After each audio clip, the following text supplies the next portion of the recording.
श्री स्वामी समर्थ मंडळी, पुराणकथांमध्ये सांगितलं आहे की जेव्हा देवाला अशुद्ध पद्धतीने स्नान घालतात तेव्हा देव प्रसन्न होण्याऐवजी रुष्ट होतात.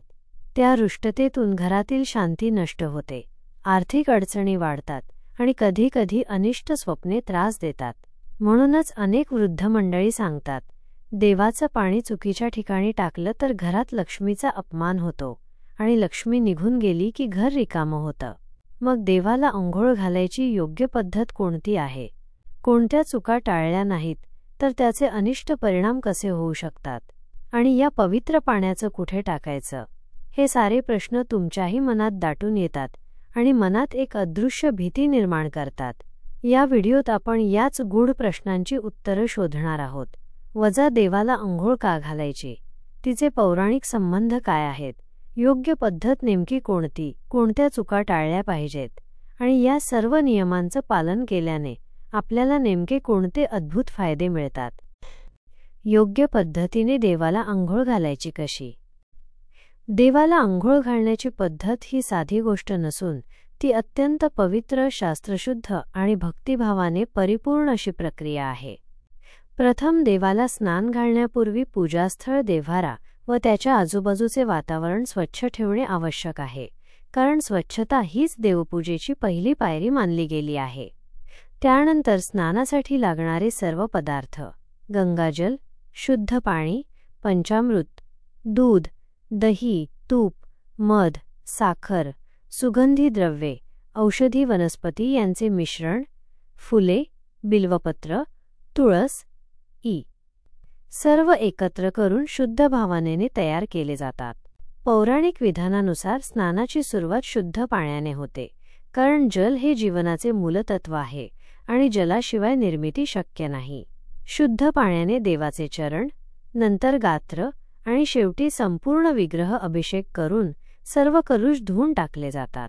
त्यानंतर पंचामृत स्नान केले जाते, ज्यामध्ये दुधाने स्नान म्हणजे सात्विकता व पवित्रता, दहीने स्नान म्हणजे स्थैर्य, तुपाने स्नान म्हणजे आरोग्य व तेज, मधाने स्नान म्हणजे मधुरता आणि सामंजस्य, तर साखरेने स्नान म्हणजे सौख्य व गोडवा. हे पंचामृत स्नान देवाला घातल्यानंतर शुद्ध जलाने पुन्हा स्नान करून पंचामृताचा अवशेष धुवून टाकला जातो, जेणेकरून मूर्ती अथवा शाळुंकार शुद्ध आणि स्वच्छ राहतो. यानंतर सुगंधी जल, केवड्याचे पाणी, गुलाबजल, चंदन मिश्रित जल किंवा पवित्र औषधी वनस्पतींचा अर्क याने देवाला स्नान घालण्याचा प्रघात आहे, कारण सुगंध व औषधी स्पंदनांनी पूजेचे वातावरण उन्नत होते आणि देवतेला आनंद मिळतो. देवाला स्नान घालताना फक्त पदार्थ वापरणेच महत्त्वाचे नसते, तर त्यावेळी उच्चारले जाणारे मंत्र, स्तोत्रे आणि प्रार्थना यांनाही विशेष स्थान दिले गेले आहे. ऋग्वेद, यजुर्वेद, अथर्ववेद व सामवेद यातील मंत्र, तसेच शिवपुराण, विष्णुपुराण, नारद पंचरत्न स्तोत्र, रुद्राष्टाध्यायी, विष्णू सहस्रनाम यांसारखे स्तोत्रे उच्चारत अभिषेक केल्यास स्नान अधिक प्रभावी व पवित्र होते असे मानले जाते.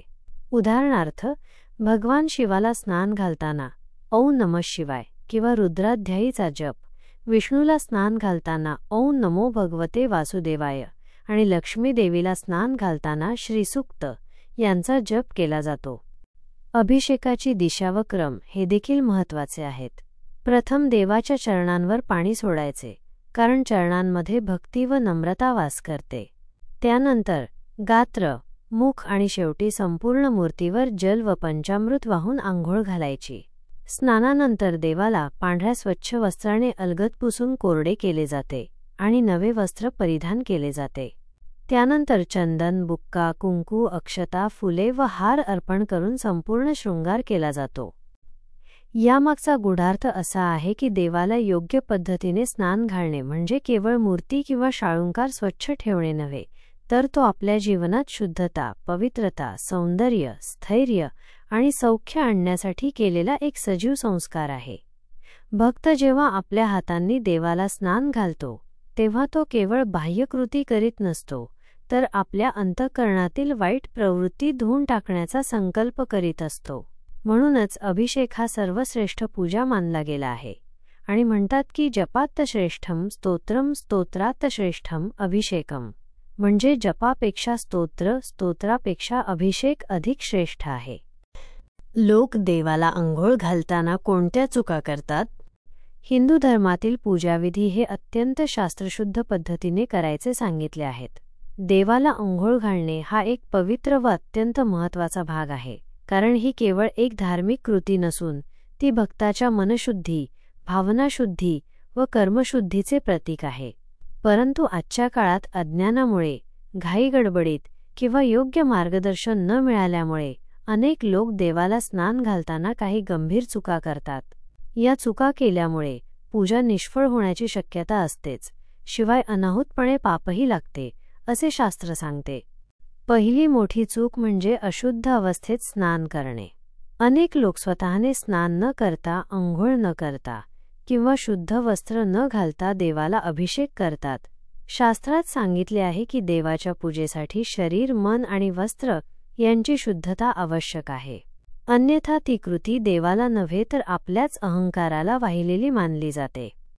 दुसरी चूक म्हणजे उष्ट्या हाताने किंवा खाल्लेल्या अवस्थेत देवाला स्नान घालणे. खाल्ल्यानंतर लगेच देवाला अंघोळ घालणे हे निषिद्ध मानले आहे, कारण देवपूजेच्या वेळी शरीरात सात्विकता हवी असते. अन्नग्रहणानंतर शरीरात तामसिकता वाढते आणि अशावेळी केलेली पूजा फलदायी होत नाही. तिसरी मोठी चूक म्हणजे अशुद्ध पाण्याचा वापर करणे. काही वेळा लोक विहिरीतून, टाकीतून किंवा बादलीत साचलेलं पाणी देवाला अंघोळीसाठी वापरतात. शास्त्र सांगते की देवाला फक्त शुद्ध, प्रवाही व स्वच्छ जलच अर्पण करावे. शक्य असेल तर गंगाजल, गोमूत्र मिश्रित जल किंवा ताजं पाणी वापरावं. सडलेलं किंवा वास येणारं पाणी देवाला अर्पण केल्यास अपमानास्पद ठरतं. चौथी चूक म्हणजे स्नान करताना योग्य मंत्रांचा उच्चार न करणे. अनेकदा लोक केवळ पाणी घालतात पण मंत्रोच्चार करत नाहीत. ओम नमः शिवाय, ओम नमो भगवते वासुदेवाय, ओम श्रीं महालक्ष्मी नमः असे मंत्र अभिषेकावेळी उच्चारले तर त्याचे फळ अनेक पटींनी वाढते. मंत्राशिवाय केलेले स्नान म्हणजे केवळ पाणी टाकणे, ते देवपूजा होत नाही. पाचवी चूक म्हणजे देवाच्या मूर्तीवर चुकीचे द्रव्य वापरणे. उदाहरणार्थ, शालिग्रामाला दूध अर्पण करणे निषिद्ध आहे. तुळशीच्या वृंदावनींवर उकळते पाणी टाकणे टाळले पाहिजे. गणपतीला तुलसी अर्पण करणे वर्ज्य आहे. अशा निषिद्ध वस्तूंचा वापर भक्त अज्ञानाने करतात आणि त्याचा विपरीत परिणाम होतो. सहावी चूक म्हणजे अति घाईघाईत स्नान करणे. अनेकांना रोजचा वेळ कमी असल्याने ते 2 थेंब पाणी शिंपडतात आणि त्यालाच स्नान समजतात. पण स्नान करताना भावपूर्ण मन, शुद्ध मंत्र आणि श्रद्धेने केलेले पाणी अर्पण महत्त्वाचे आहे. केवळ बाह्य क्रियेतून देव प्रसन्न होत नाही. सातवी चूक म्हणजे देवाला स्नान घातल्यावर वाहिलेलं पाणी चुकीच्या ठिकाणी टाकणे. काही जण ते पाणी गटारात सोडतात, जे अत्यंत अशुद्ध मानले जाते.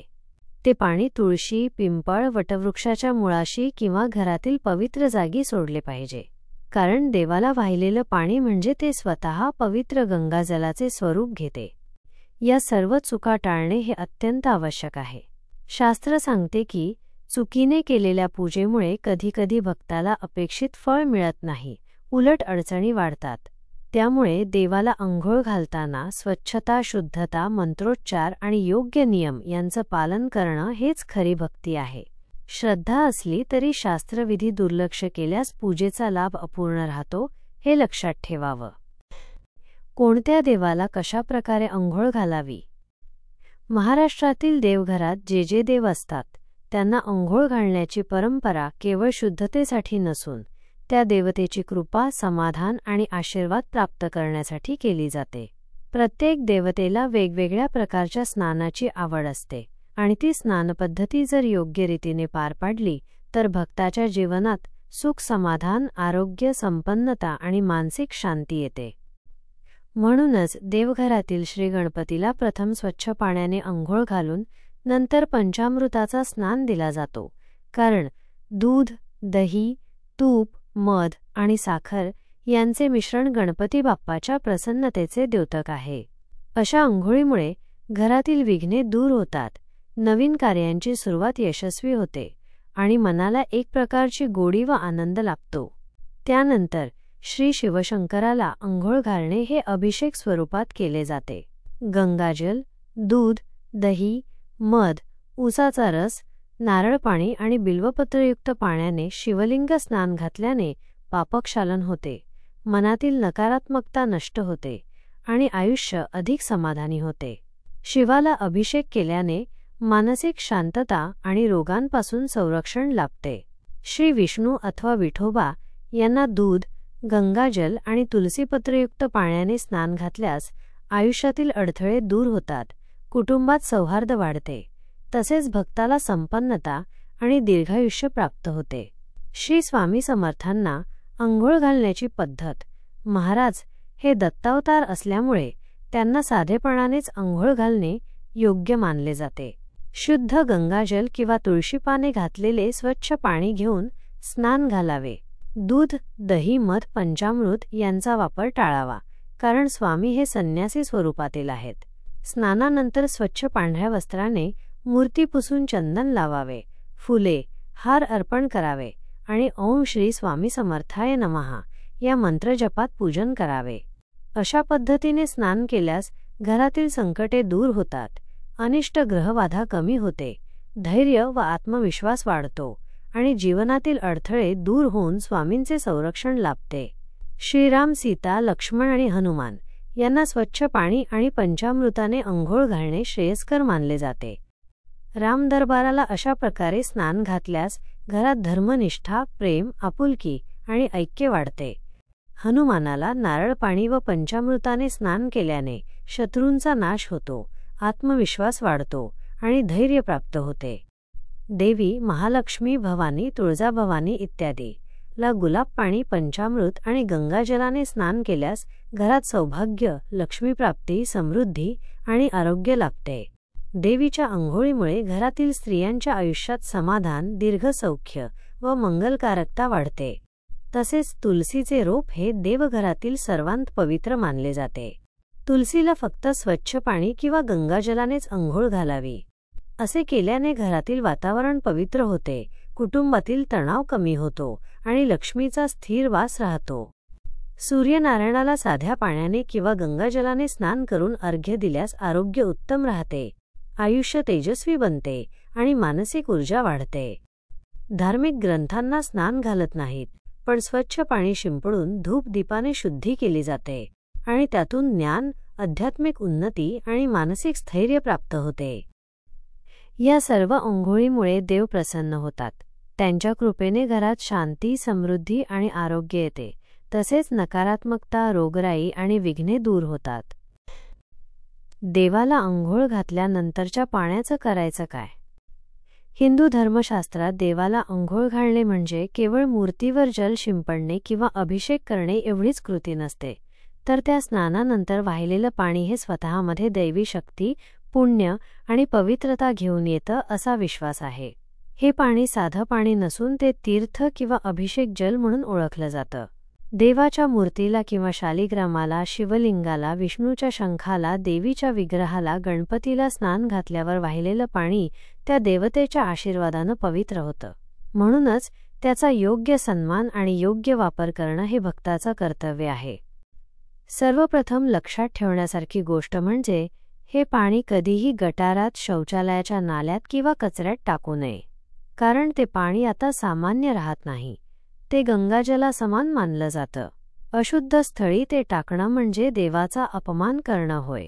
शास्त्रांनुसार असा अपमान केल्यास पूजेला केलेलं श्रम वाया जातात आणि भक्ताला पाप लागण्याची भीती असते. हे अभिषेक जल सर्वप्रथम भक्तांनी स्वतः प्राशन करावं. देवाला अंघोळ घालून निघालेलं पाणी म्हणजे देवाच्या चरणी वाहिलेलं तीर्थ होय. ते पाणी अगदी थोडं जरी घेतलं तरी मन, शरीर आणि आत्मा शुद्ध होतो. पौराणिक कथांमध्ये स्पष्ट सांगितलं आहे की अशा तीर्थप्राशनानं रोग कमी होतात, पाप धुतलं जातं आणि पुण्यसंचय वाढतो. दुसरं म्हणजे जर ते पाणी मोठ्या प्रमाणात असेल तर ते घरातील तुळशीच्या कुंडीत, पिंपळाच्या झाडाला किंवा वटवृक्षाला वाहावं. ही झाडं स्वतः देवतांचे वासस्थान मानली जातात. त्या झाडांच्या मुळाशी ते पाणी घातल्याने देव प्रसन्न होतात आणि घरात सातत्याने शुभता नांदते. विशेषतः तुळशीच्या मुळाशी अभिषेक जल सोडणे अत्यंत मंगलकारी मानलं जातं. तिसरा मार्ग म्हणजे ते पाणी गृहाच्या पवित्र अंगणात किंवा देवघरात शिंपडणं. हे शिंपडल्याने त्या जागेतील नकारात्मक ऊर्जा नाहीशी होते आणि सकारात्मक ऊर्जा वाढते. घरात कल्याण, सुख, समृद्धी आणि शांतता टिकून राहते. चौथं म्हणजे काही वेळा अभिषेक जल दूध, दही, मध, साखर, घी अशा पंचामृतामध्ये मिसळलेलं असतं. ते पाणी अधिक शक्तिशाली तीर्थ मानलं जातं. ते भक्तांनी कुटुंबातील सर्वांना वाटावं. अगदी थोडं प्रमाण जरी घेतलं तरी ते आयुष्याला आरोग्य, दीर्घायुष्य आणि शांती प्रदान करतं असा विश्वास आहे. पाचवा उपयोग म्हणजे जर एखादा आजारी असेल तर हे अभिषेक जल त्याला थोडं प्रमाणात द्यावं किंवा त्याच्या अंगावर शिंपडावं. शास्त्रानुसार देवाला अर्पण झालेलं पाणी रोगांवर औषधासारखं काम करतं, कारण त्यात देवाच्या मंत्रांची आणि भक्तिभावाची शक्ती मिसळलेली असते. शेवटी एक गोष्ट लक्षात ठेवावी की हे पाणी फेकून देण्यासारखं नाही, तर दैवी आशीर्वादाचा अमृतस्रोत आहे. जसं गंगाजल कधीही नाल्यात टाकलं जात नाही, तसंच देवाला अंघोळ घातल्यावरचं पाणीही आदराने, श्रद्धेने आणि शुद्धतेनेच वापरलं पाहिजे. अशा प्रकारे केलेला सन्मान देवाला अत्यंत प्रिय होतो आणि पूजेचं फळ 100 पट वाढतं. तर भक्तांनो, तुम्हाला सांगितल्याप्रमाणे तुम्ही हे नियम पाळले तर काय होते बघूया. जेव्हा एखादा भक्त देवाला अंघोळ घालतो तेव्हा तो फक्त दैवताच्या मूर्तीवर पाणी ओतत नाही, तर तो स्वतःच्या मनातील अज्ञान, अहंकार, राग, मत्सर, द्वेष आणि असत्य यांना धुवून टाकत असतो. पौराणिक शास्त्रांमध्ये सांगितले आहे की देवाला स्नान घालणे म्हणजे एक प्रकारे आपले मन आणि आत्मा स्वच्छ करणे, आणि ही प्रक्रिया जर सर्व नियमांच्या काटेकोर पालनासह केली तर भक्ताच्या जीवनात दिव्य परिणाम उमटतात. देवाला स्नान घातल्यानंतर भक्ताच्या मनात एक अवर्णनीय शांती आणि समाधान निर्माण होते, जणू त्याच्या आत्म्याला नवी ऊर्जा प्राप्त झालेली असते. नियम पाळून स्नान घातल्यावर देव विशेष प्रसन्न होतात आणि भक्तावर कृपादृष्टी ठेवतात. अशावेळी भक्ताची प्रार्थना थेट ईश्वरापर्यंत पोहोचते, त्याची इच्छा पूर्ण होते आणि जीवनात येणारे अडथळे दूर होतात. घरामध्ये देवाला स्नान घालण्याचा विधी जितक्या शुद्धतेने होतो तितकं ते घरही पवित्र आणि मंगलमय बनतं. त्या घरात नकारात्मक शक्तींना स्थान राहत नाही आणि जणू वातावरणात सतत सकारात्मक स्पंदनांचा वर्षाव होत राहतो. घरातील प्रत्येक सदस्याला मानसिक शांती मिळते, प्रेम वाढतं आणि एकोपा दृढ होतो. देवाला अंघोळ घालणे हे पापक्षालनाचे माध्यम मानले गेले आहे. माणसाने केलेल्या अनेक चुकांचे, नकळत झालेल्या वाईट कृतींचे परिणाम या विधीमुळे कमी होतात आणि हळूहळू पुण्याचा साठा वाढतो. या पुण्यामुळे फक्त या जन्मातच नाही तर पुढच्या जन्मातही सुख समृद्धीचा अनुभव मिळतो. देवाला स्नान घातल्यानंतर तयार होणाऱ्या पवित्र जलाचे सेवन किंवा त्याचा स्पर्श केल्याने शरीरात रोगप्रतिकारक शक्ती वाढते, मन प्रसन्न होते आणि रोग व दुःख कमी होतात. भक्ताच्या जीवनात आरोग्य, सुख आणि दीर्घायुष्याचा वरदान प्राप्त होतो. तसेच स्नानात वापरल्या जाणाऱ्या दूध, मध, दही, साखर, तूप, औषधी वनस्पती यांचा संबंध समृद्धी आणि ऐश्वर्याशी आहे. त्यामुळे या सर्वांचा देवाला अर्पण केल्याने लक्ष्मीचा वास घरात कायम राहतो आणि दारिद्र्य, अडचणी, कर्जतणाव हे आपोआप दूर होतात. नियम पाळून केलेली ही सेवा म्हणजे एक प्रकारचं ध्यान असतं. मन संपूर्णपणे देवाच्या चरणांवर केंद्रित होतं. त्यात भौतिक चिंता, वासना आणि भ्रम विसरले जातात.